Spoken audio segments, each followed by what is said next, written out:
That's a 0 to 60 in 2.5 seconds. And I was impressed when this thing had the same 0 to 60 as the AMG ONE Hypercar at 2.9. But that's not the half of it with the SL Performance. This is a car with 816 brake horsepower, 1420, yes, 1,420 Newton meters of torque. And it is as scary as it sounds. That is thanks to a heavy hybrid system, adding around about 200 kg of weight. Yet despite that, the SL Performance still handles as if it doesn't have that system attached. Let's discuss how AMG have done it, where this car then sits in the heritage of SL so far, and then we'll come back on the road and try to figure out why this 800 plus horsepower SL Performance exists. Insane figures basically sums this car up. And it's not just the performance figures, it's like the weight and the price as well. And I'll get onto that. But I mean, just thinking about an 816 horsepower Mercedes SL, it's just such a weird thing to even say out loud. Now, don't get me wrong, I know the SL's history better than most, and I've relayed it to you guys as well. We've had some mad variants of SL in the past as well. R129 generation had a bunch of them. We had the SL60 in that generation with the 6-litre V8. We have the SL72 with the V12 engine. We even had the mad SL73, which would later share its V12 with the Pagani Zonda. And then, of course, the most famous of all of the mad SLs, which was the SL65 Black Series, 250 kg lighter than its predecessor, V12 engine, crazy aerodynamics and a wide body. Of course, a really well-known car. But apart from those little bright spots in history, I think generally the SL has been better known for grand touring and cruising than any sporty dynamic, or certainly not being a power-mad monster like this thing is. So how have they done it? Why have they done it? What is going on under the skin? What is going on in the minds of the AMG engineers? Let's dive in. I will leave no stone unturned. Let's check out together this SL63 SE Performance. So as today's episode of RBR is once again sponsored by NordVPN. Now, a lot of phones and devices have inbuilt VPNs now, but the control that Nord has always given us, like choosing your region, which for me has been brilliant because when I've been abroad and I want to access my UK Crunchyroll or Netflix library or watch history, then it's easy to do. And it gives me peace of mind when using public Wi-Fi's, protecting my data, my cards, etc., etc. So it's great as a VPN.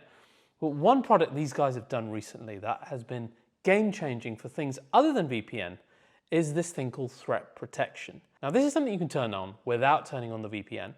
And what Nord essentially wanted to do was make your internet browsing experience like it used to be back in the good old days when you didn't have these horrible websites with malicious ads you can't get rid of, and these websites that would track you and make a profile about you. Tell me if this hasn't happened to you. Like, I was searching for coffee machines, and for the next 20 days, all you see everywhere is coffee machine ads. And it's really annoying. Threat protection puts an end to all of that. It puts an end to the profiling. It gets rid of the malicious malware on these websites. Heck, it will even scan files you download for you to make sure they are safe for extra peace of mind. It's also really easy to turn on. Let me show you how to do it. It's within the NordVPN app itself. All you do, you go into the app. You don't need to turn on the VPN if you don't want to. You hit this shield button here, and then you've got threat protection, knock it on, and that is it. It can be turned on independently of your VPN. So there you go, so easy. And then you've got a much more peaceful internet browsing experience. And if you turn on the VPN, even better, because you've got that much more protection. Now, of course, as an RBR viewer, I've got you a great deal. Use the link below and go to NordVPN/RBR. And on a 2-year plan, you'll get 4 months extra free. And for peace of mind, you got Nord's 30-day money-back guarantee as well. So well worth trying it. So that's nordvpn.com/RBR. And you'll just have a more peaceful browsing experience. Guys, a huge thanks to you guys for always supporting our amazing regular sponsors. Now, let's get back to the car. So guys, today I reviewed every single SL model that AMG makes. And the V8 SLs are actually some of my favorite AMGs next to both the G63 and the brand new AMG GT, because they are pure V8 roadsters that really behave like hot rods. The one that you will know best is probably the SL63 with a healthy 585 brake horsepower, consistently giving us on the channel a launch control of 3.3 seconds, which is damn impressive. And with its active suspension, it handles pretty close even to the new GT, particularly for a roadster. A great car. Though my pick of the bunch has always been the SL55, which has the same V8, although down-powered. Yes, it doesn't have the same suspension system, but still handles damn well. And I think kind of suits the nature of this car of being a bit more of a cruiser, yet still a bruiser. And you still get a V8 while saving a whole chunk of change, which to me makes a lot of sense for this ilk of car. Of course, there is one more called the SL43, which is a 4-cylinder, but you and I don't really talk about that one. Because if you really want a cheap AMG cabriolet, just go for the CLE53 cab with a lovely 6-cylinder engine. Forget about that one. But this thing, despite looking the same, is on another level to those. Some figures for you. 816 horsepower, 1420 Newton meters of torque out of the system, a 0-60 matching the AMG ONE of 2.9 seconds quoted, 13 kilometers only on the electric range, weird, 200,000 pounds and 2195 kg of weight, so about 200 kg above the standard V8. These are crazy figures that really, on the face of it, why has this been done to this car? Like, why does it need that amount of power? And don't worry, we're going to discuss all of that when we go for a drive. Now, most plug-in performance cars have the hybrid stuff happening up front in either the engine or the gearbox, then you'll have a battery somewhere in the middle or the rear giving a decent amount of range. Or, as is more often known, a P2 hybrid setup. AMG don't do that in this car. This is instead a P3 hybrid setup, where your gearbox is pretty much untouched, your combustion engine produces its own power, and all the action happens on AMG's performance rear axle, as they like to call it. And within that, you have three things all joined together. You've got your E-motor, you've got the 2-speed transmission, and you've got your limited slip differential, all in one performance unit on the back. And then you've got the F1 derived AMG performance battery sitting on top of that. So all of your E-motor, all of your hybrid stuff sits on the rear axle of the car, which AMG says helps with handling, etc. We will see that later. Now, that E-motor by itself gives 204 horsepower, which of course bumps up the power that we're getting from our V8, and that horsepower is available at peak, otherwise around about half that in normal circumstances. And it not only drives our rear wheels, but it also can divert power to the front wheels as well. So it's actually quite a clever system in that regard.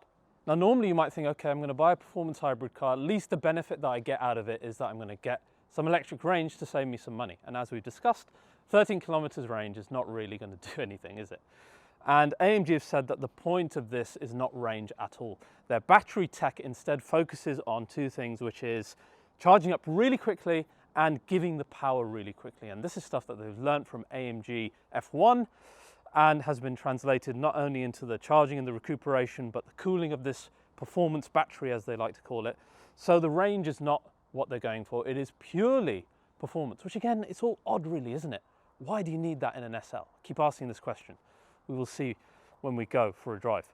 Now, one thing that this car really needs is good suspension and some rigidity in order to still make it handle well, which luckily it has that awesome active suspension that AMG brought, debuting in the SL and now in the GT as well, which gets rid of torsion bars, etc., and instead has a hydraulic pump which can change the damping characteristics in an instant from either being quite comfortable to really stiff. And we've found in every car that we've driven with it so far is that it really, really does hide the weight of these cars so well. So I'm hoping that perhaps that'll do the same for the SL E Performance as well. And the other thing you really need, given the weight, is ceramic brakes, which come as standard on this as well, which is good because, like I said, it really does need it. And finally, we do get rear axle steering as standard on this as well.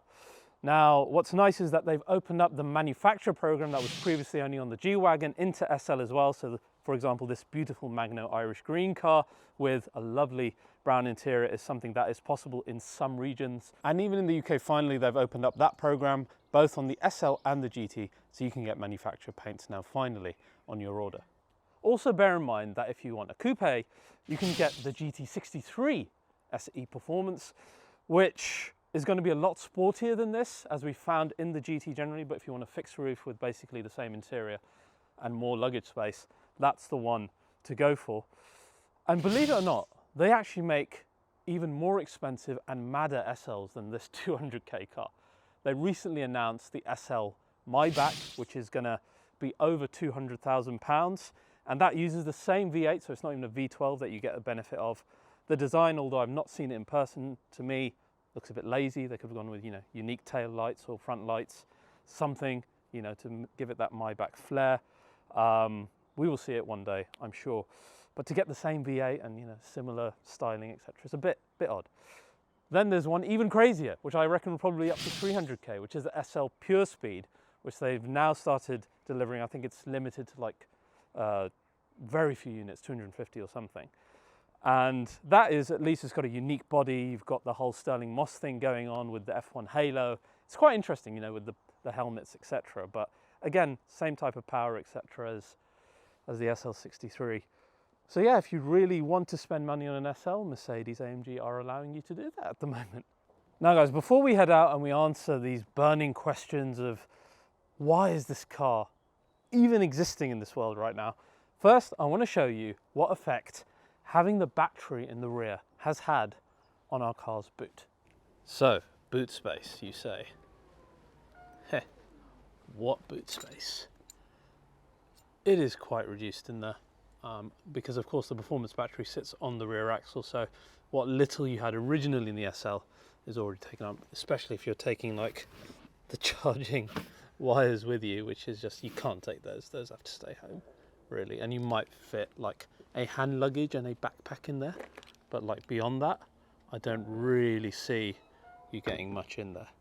Now design is one thing that bothers me about this car, and I touched on it earlier, that it is essentially identical to the SL63 and the 55. The only difference really being the red E Performance badge that you find on here with the S badge, and then you've got the charging port at the rear, which is in the worst possible position, as we discussed, as I like to call it, the butt plug position. Sure, it's useful when we've reversed into the driveway as we have here, but it just doesn't look right. It's like an afterthought.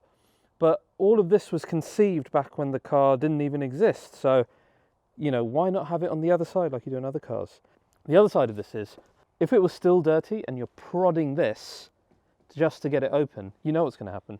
You're going to have a rear end with a load of finger marks over that charging flap, which really is not going to look great at all. We also have the E-Performance badge on the side of the car underneath the bi-turbo, but otherwise it looks identical. Why not some unique wheels or perhaps a unique front end? So there, as you can see it, pretty much identical. This car does have the aerodynamic package, so you've got the bigger intake flicks on the front and you've got the extra aero bits on the side, etc., as well as the diffuser on the rear and the little flicks. But this car, I think, as a more expensive, more powerful version, would make more sense to me if it looked more exclusive as well. If it had a, like I said, a unique set of wheels or a modified front end, something to say, look, you're spending 30, 40k over a standard 63 and you actually get bragging rights of the car looking that much more exciting.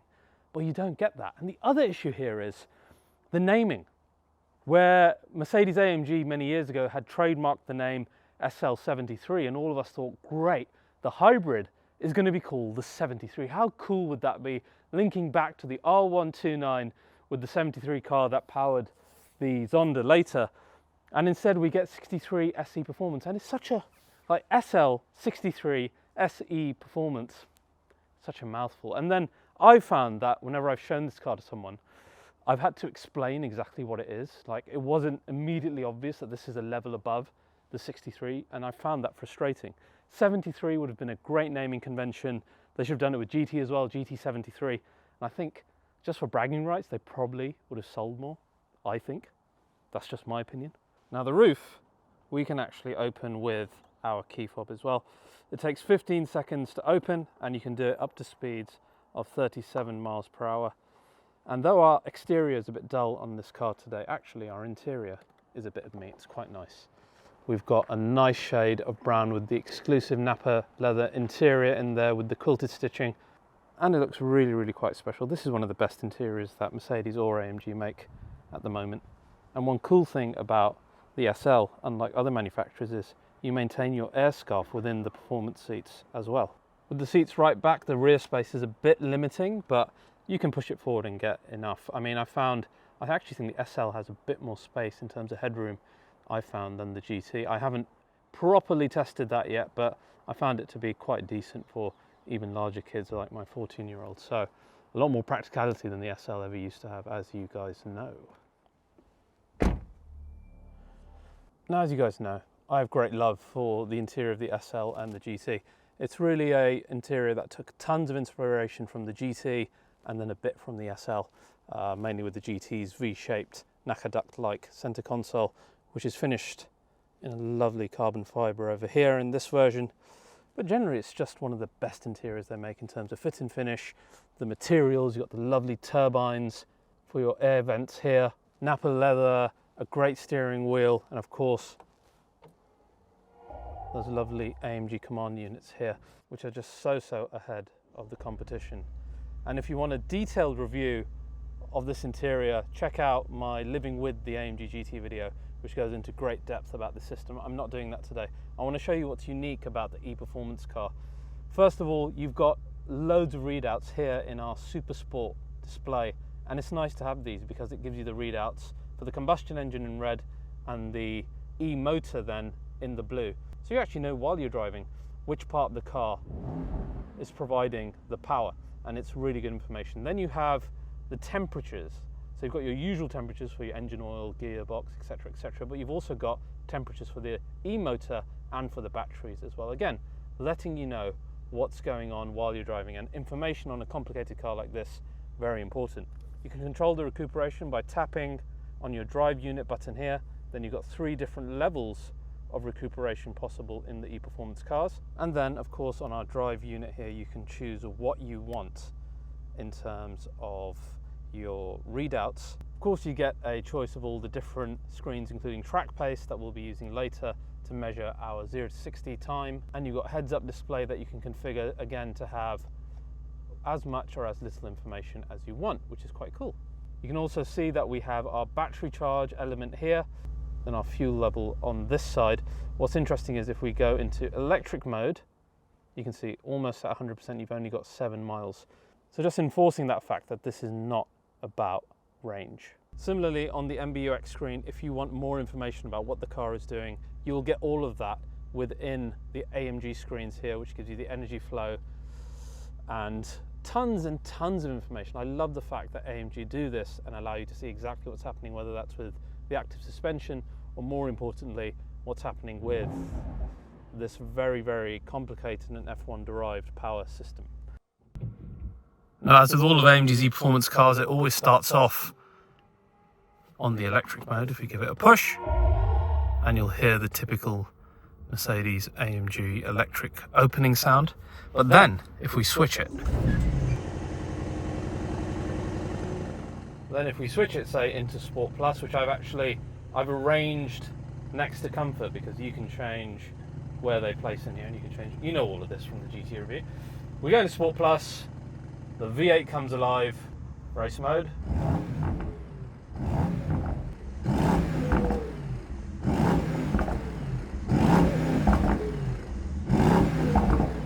And it actually sounds bloody brilliant, this car. Let's head out now.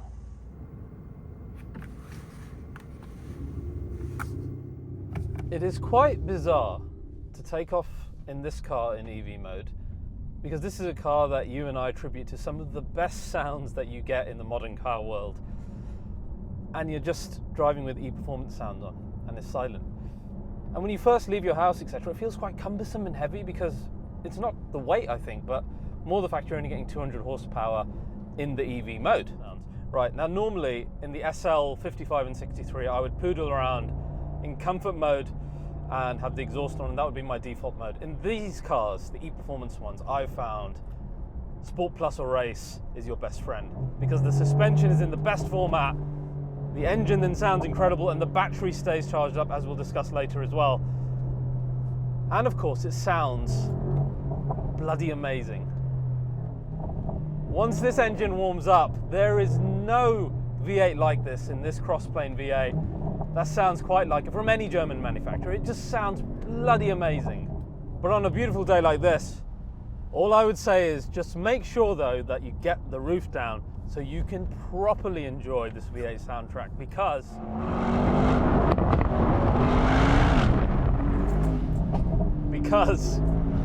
does it sound good with the roof down? My God. One thing I have found with this car is that it takes a while for the engine to warm up and then to provide you the type of sound that you're hearing right now, longer than I remember in the SL55. So make sure that you warm that engine up properly before you start shifting through the gears, because when it does warm up, my God, does it sound so incredible. Whether that's shifting gears down or coming off the throttle, it just never gets old, and it's so AMG. Honestly, this cross-plane V8 from AMG is so good, and it sounds so good that the new V8 flat plane crank that they've announced for future models, it worries me a little bit, you know, because it's not going to sound as good because of the firing order. But I remember all of us worrying about turbo engines back in 2014 as well, saying the same things. And yet here we have this car with the turbo sounding the way it is, so must have faith in AMG. But to be honest, in terms of sound, we found the SL and the SL63 to be just as good sounding, if not better, to be honest, more pops and bangs. But that's not what this car is about. This car is about the speed and how it can handle it. The launch is super impressive just by itself with a time of 2.5. But then it's everything else to do with the speed as well. And the thing that has impressed me the most is how this car can actually utilize the speed. You see, the trick here is that the power that you have from the hybrid system is available at any wheel, at any part of the rev range, and it just makes you feel. Now, in a cold winter's morning like this, the rubber and the road just aren't as hot or sticky as they could be, but you wouldn't even know in the SL63 Performance because just of how authoritative it is in putting that power down. Now, most cars that I've driven that are above 600 horsepower of this ilk, particularly tuned cars, always have issues putting down power in low speeds or low gears. So the most impressive thing about this car is not the speed or the power, but how effectively it can be deployed at any point of your driving. Now, speed is one thing, anything can have speed, or even power deployment. But then to still have handling despite adding that weight and feeling pretty much like an SL63 is just massively impressive. Now, of course, it does feel heavier sometimes, but it's never on the front end, thanks to the fact that our E-Performance rear axle has everything sitting on the rear. Instead, you actually get quite a nice weight balance because of that. Then on top of that, you've got the active ride suspension that was so expertly deployed in both the GT and the G63. And then in the performance menus here, you can see how it's working. And it's just magic on the road, just how well it can control the body movement of any of these cars. The steering is also really deceptive because it's very responsive, and you actually can turn a lot keener than you first think you can. And you have to kind of rewire your brain in that sense, because you can make directional changes at speeds that you just didn't think were possible. Now, of course, part of that is the active ride suspension, but it's also the rear wheel steering aiding that. And simply, in a word, it is shocking. Now, you may worry that deploying all of this power from this performance battery means that the battery is just going to deplete, but the great thing about this hybrid system by AMG is because it's a performance one and one not based on range, its ability to recoup energy when you're in Sport Plus or race is just insane. It's literally a gorge that you see filling up before your eyes. Now, like any good AMG, if you want to drive comfortably, first get our acoustic roof back on, then head into either comfort or electric mode. Because of course the other benefit of the active ride suspension is how good it is at dealing with bumps, etc. on the road, so you can do long miles in comfort in this car as well. One thing I found incredibly useful though is the recuperation modes here, which go from light recuperation all the way to stage 3, which is almost like one pedal driving. It's also really interesting in comfort mode, sometimes you will just have the EV mode activate and all you'll hear is the E-Performance sound, and then it'll switch into V8 and you get the rumble. That's quite a nice little surprise. As a performance hybrid concept, it's hard not to be blown away by the SL E-Performance. That being said, I have two issues with this car. The first is price, which you may say is reasonable given the amount of horsepower and performance and technology at hand, but it's still problematic. And secondly is the why. And let me put it to you this way, as impressive as all of this is, it's just as impressive to drive the SL55 or the SL63. And while I understand the benefits of using the hybrid range in daily use, etc., and the undisputed fact that this is pretty much the drop-top speed and performance king, to me, this car's value is in how much we value excess and extravagance in performance and technology. And if you do, and you want an AMG Roadster faster than the AMG ONE in a straight line, then how could you go wrong with the SLE Performance? See you guys. Huge thanks guys for always watching our videos, and a quick reminder that our limited run of the new Exhaust On or Else t-shirt is currently available on the RBR website. This is a shirt that's never been about the channel, but more about our joint passion for great combustion engines, V8 and V12 sounds, and this is an all new version with some gorgeous details, a much larger metallic logo. This has been designed by us, and we've got some lovely details everywhere, even in the packaging. And it goes from not just the material that I'm using here with the extra stretch, the muscle fit, all the details you see there, and it was all made possible because A, we designed it from the ground up, and B, it was handmade in Pakistan. So I'm really, really proud of this shirt. It's a limited run. I really want you guys to get a hold of one and wear it proudly and show the world your love for great combustion engines. And of course, we still have things like the great RBR keyring to go along with your car. Head over to the RBR website, and again, thanks for watching, and do subscribe to RBR.